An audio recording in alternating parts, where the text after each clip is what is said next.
which everybody is being told are safe, but do they really know what they're putting into their body? Yeah. Do we really know? Yeah. Oh, No. so just like with your breast implant illness. Oh, didn't know. No. You know, and Laura, I talk about this all the time, and I've mentioned it to you.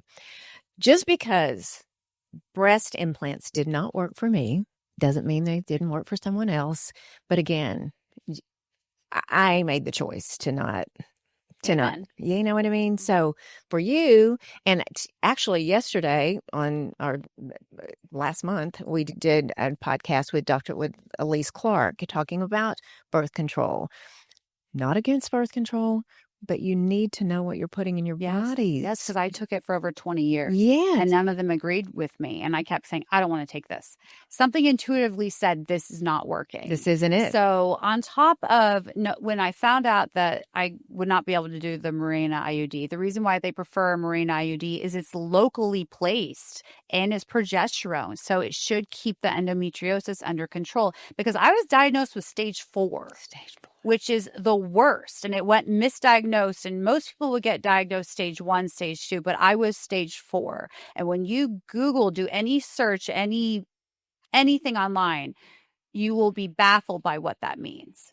I'm already celiac, so I avoid an inflammatory diet. I already avoid gluten. Now, if you and I go to Italy tomorrow, we're fine. We're fine. Is that crazy? It's not fair. Crazy. I know. It's so amazing. Yeah, go eat all the bread and pasta you want in Italy. Oh, I have clients. I have not been to Italy, but I'm going to be going over there soon with a client. And I'll be going for Paris Fashion Week as well. Their food over there doesn't have all the chemicals. Mm-hmm. Why should Cheetos over here have in ingredients, and over there there's 3, if they even have Cheetos? Exactly. It may be called something else.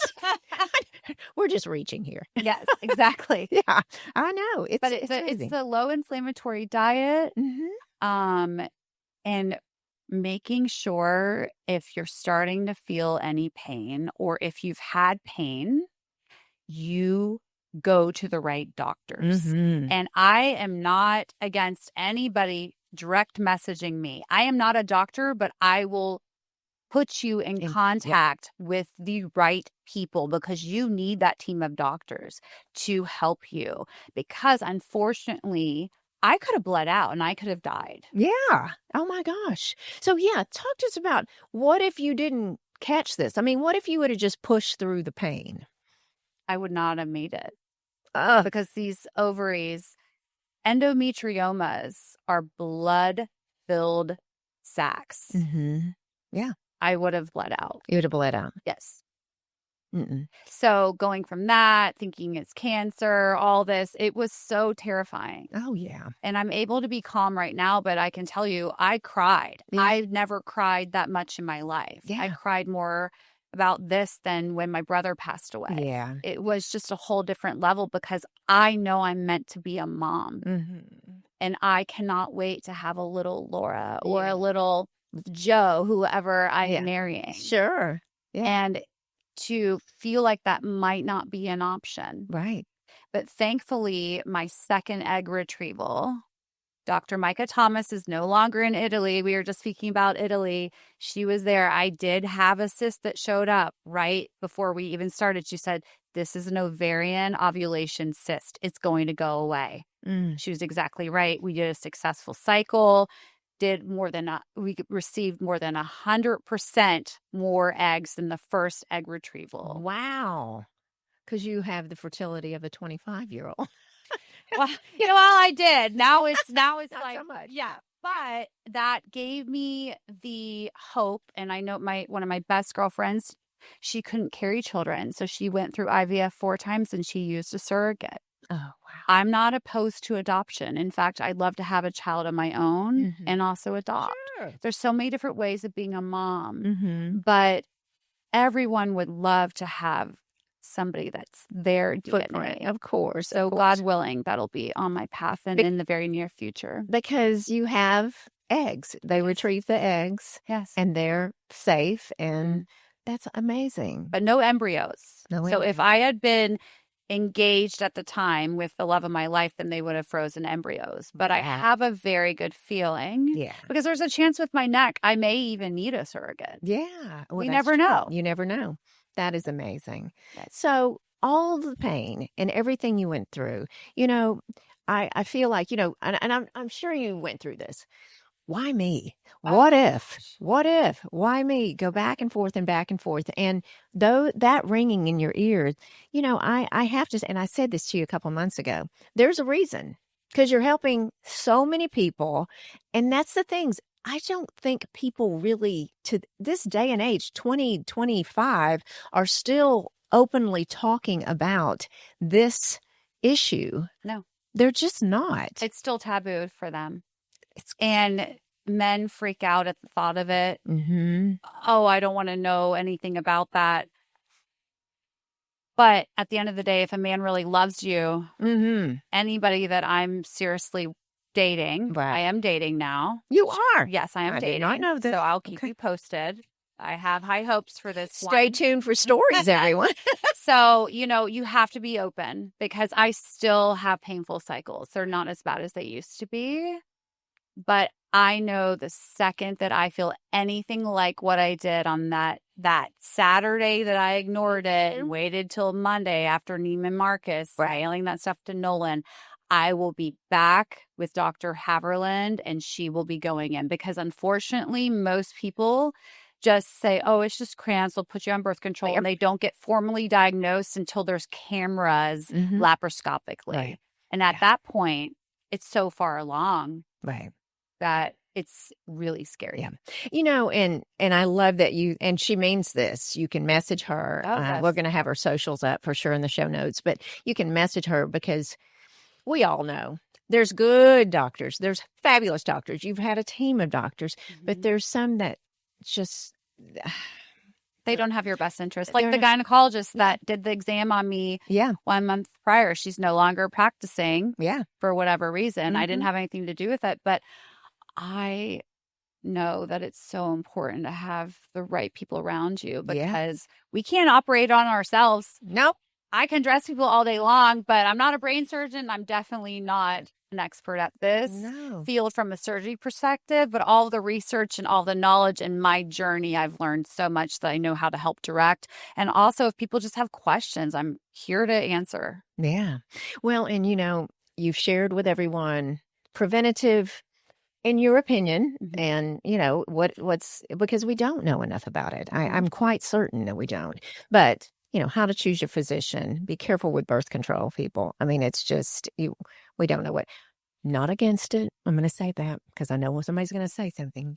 And also maybe be a little bit more conservative on the fillers. That's something that is so frightening because I've been there.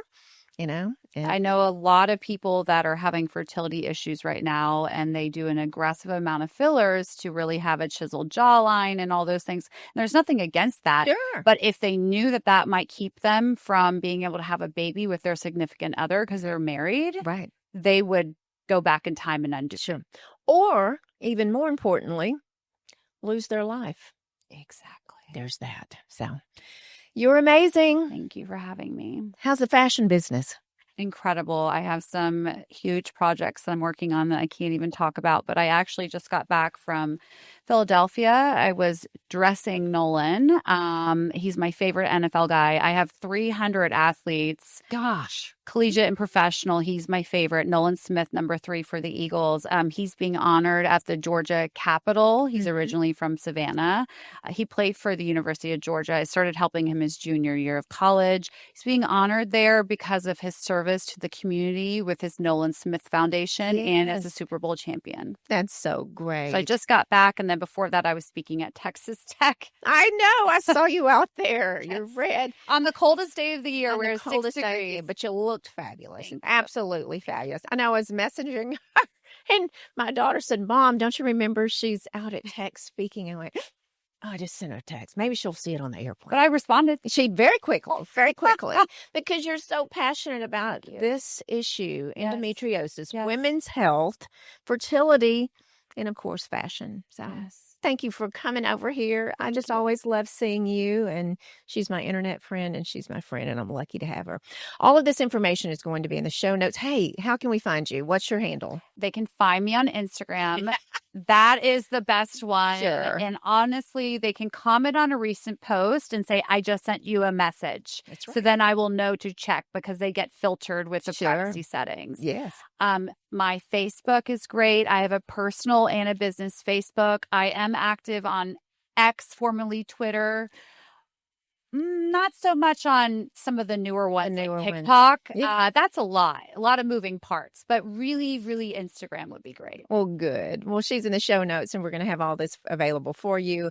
And, you know, if you could get one thing out of this, advocate for your health, advocate for you, and advocate for everyone else, especially women, when we're working with our women's health and empowerment. So everyone, thank you so much for listening and watching on YouTube. We're on YouTube. You can see this fabulous outfit that actually I had by Alana Kay, and this beautiful, oh my gosh, this, I was about to say gown because it's so elegant, but this beautiful top, it is amazing. La Pointe, Dolce, Amazon, Gianvito Rossi, and RW Fine with this ring. High low. It's mostly high. And the earrings. I love it, everyone. But you can find all this and you watch us on YouTube. And everyone, remember what I say every single Tuesday to you all. Keep being fabulous.